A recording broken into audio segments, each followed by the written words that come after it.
He was making wine when he heard a knock at the door.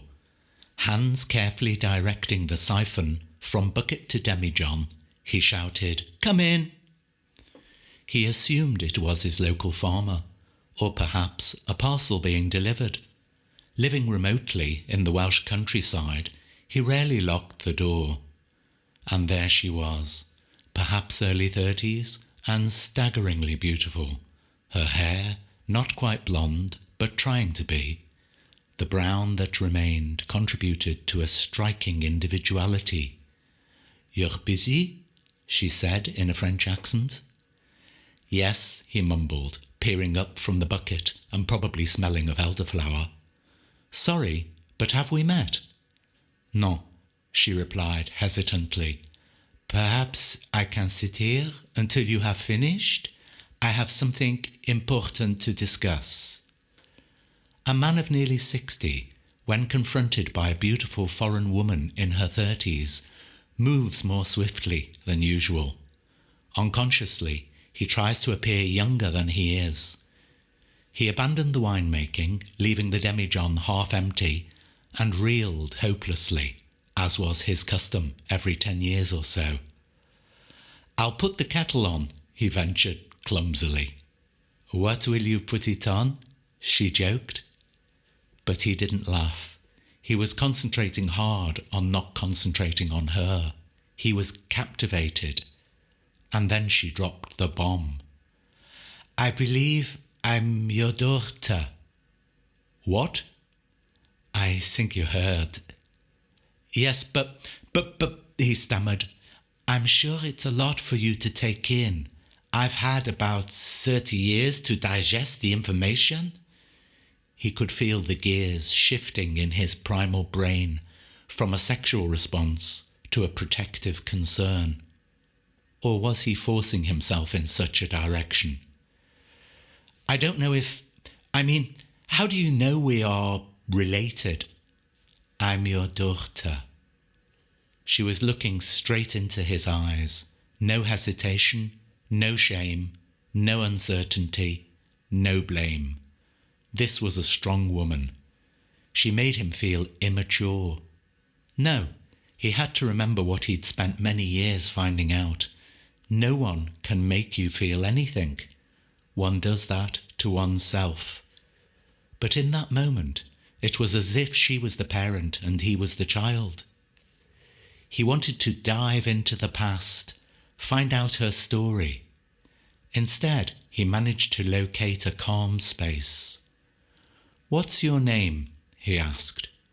"Chantal." "Charmant. You speak French?" "Only a little." "I guess I need to prove myself to you." "It's a harsh way to put it." "Come on, Jérémie, you must need proof." The way she said his name, with the soft French-sounding J, took his breath away. He felt known before he could be truly known. "You see, my mother was a virgin when she met you. It was on a kibbutz in 1979. You made love with her, or maybe I should say that the two of you had sex, and well, here I am." He remembered the incident. It was only the second or third time he'd made love, and it was the first time outdoors, as well as the first time with a foreign woman. They'd lain on a road full of gravel. He still had the imprinted evidence on his knees, because the position they assumed that evening meant the gravel had forced its way so far into his kneecaps it had made them bleed. Such pleasure, then such pain. And now, here was the memory, alive again. "I can't remember your mother's name." "Anna." "Yes." "Does she..." "She died last year." "Oh, I'm so sorry." "It's okay. There was nothing left unsaid between us, and we loved each other dearly. I carry her in my heart." What a beautiful phrase. I do not claim it. It is from a poem by E. Cummings, but it fits my feelings perfectly. A silence. Time to reflect. She allowed this. She could see that he needed it. He has a daughter. She is beautiful. She is French. She is cultured. Her mother is dead. But why is she here? Why now, you must be thinking, Jérémie. She said it again, the soft J that melted his heart. All he could do was nod in agreement. I promised Maman that I would not seek you out until she died, and I am, how you say it, a woman of her word. Why did she make you promise? She said she did not want you to see her, and it was best until I was firmly established in my life, until I was in a position to never want or need anything from you. She said that we would need to meet as equals, and then you would not feel threatened by me. Chantal. Beautiful name.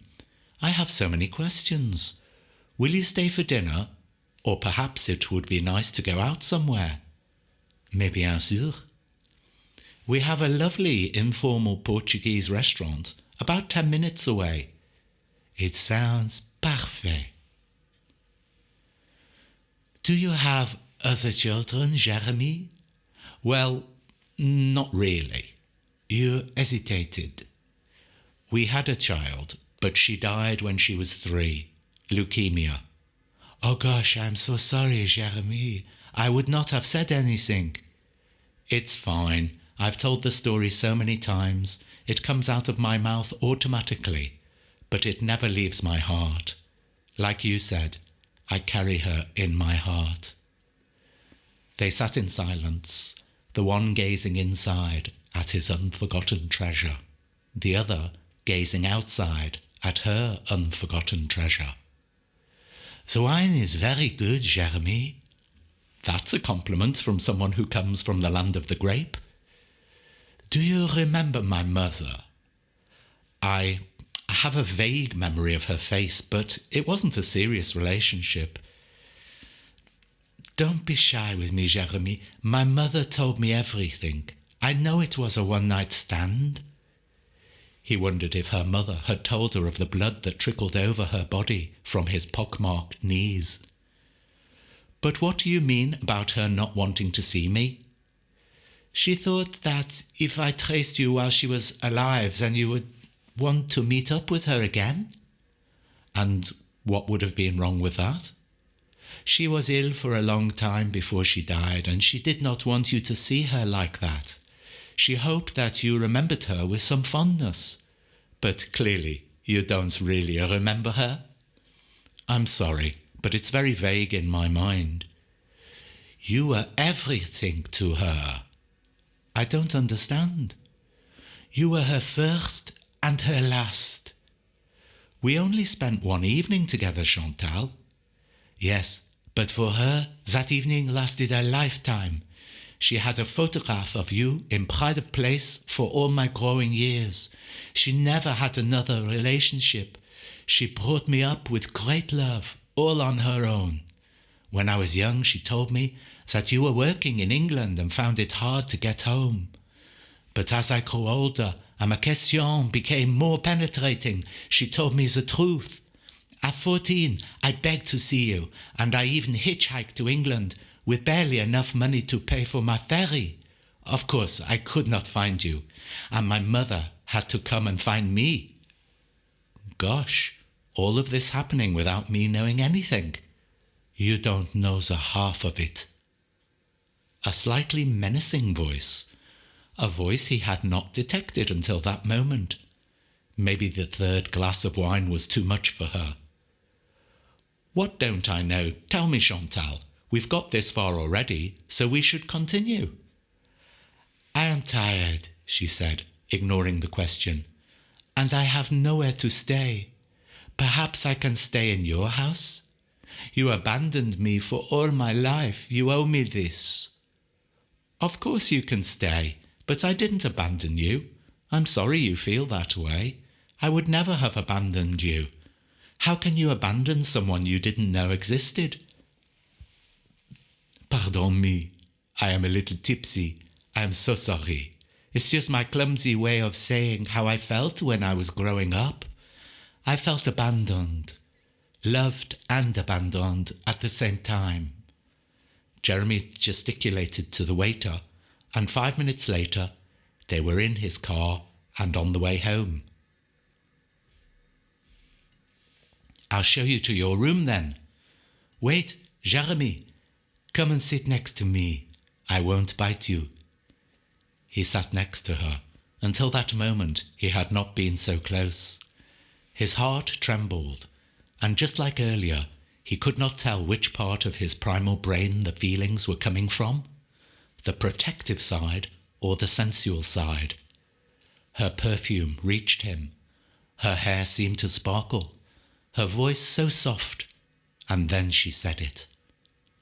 Hold me like a child, Jeremy. Hold me like you are making up for 32 years of never being my daddy. He did as commanded, and was both ashamed and proud of the tremendous erection that emerged whilst they held each other. It's okay to feel whatever you feel, Jeremy. I just want to feel like I am the most important person you have ever spent time with. I want to really know you, and I want to really be known. Chantal, I'm a little uncomfortable. I think I know how you feel. You would like to be inside me, but how can you be inside your own daughter? Yes. Well, it's okay, Jeremy, because I am not exactly as you see me. Immediately, he lost his erection, and once again he heard the slightly intimidating tone. Don't say anything, Jeremy. I know you must be cross with me, and you can take it out on me in any way you like. Where is that bedroom you are going to show me? There was a long pause. He had no idea what to do or say. Perhaps she wasn't his daughter. Perhaps she'd learnt all these details from someone else. Jeremy, she whispered again, with that erotic accent, you are so cross with me that you cannot fuck me? Look, Chantal, I'm totally confused. In fact, shh. She placed her finger over his mouth and made the longest sounding shh he had ever heard. All we have, Jeremy, is this moment. There is no future and there is no past. The question is whether you can seize the present. I have something we can smoke together that will ease your mind, your monkey mind. I know you like to smoke because Maman told me everything about the time you spent with her. We trained together for so long for this meeting. I haven't smoked drugs for more than 30 years. Oh, come now, Jeremy, you sound so moral. You know it will help you relax, and then you can do what you like with me. I like surprises, and I know a man of a certain age has a pride and a fear that he might not perform. But look what happened earlier when you held me. Clearly, you are in fine order, and you find me attractive, don't you? She was so persuasive, almost hypnotic in tonality and intonation. While she was talking, she rolled a joint with great proficiency, and, not waiting for an answer, lit it and passed it to him. Helplessly, he inhaled, and immediately recalled how relaxed the stuff used to make him. He took another deep drag on the joint before handing it back to her. Good boy. How you say, you know it makes sense. Again, the persuasion and the ensuing submission on his part. You finish it off, Jeremy. I'm going to the bedroom now, and I may have to start without you. You would like that, wouldn't you? Do you have some music you can put on? She asked, lying on some propped-up pillows and running her hands through her hair. I like to listen when I'm stoned and when I make love. Speedily, he fetched his Bluetooth speaker and played some Simply Red. Oh, Jeremy, you are showing your age. The 90s are so old now. but not so old as the music I like. And what do you like? Any piano music by Chopin, s'il vous plaît. He put on a list of nocturnes and slid inside the bed next to her. But Jérémie, you have some clothes still on and I have nothing to show except my little operation. He snuggled closer to her, inhaling her scent. What operation, sweetheart? Unashamedly, she pulled back the bedding and revealed a smallish penis between her legs.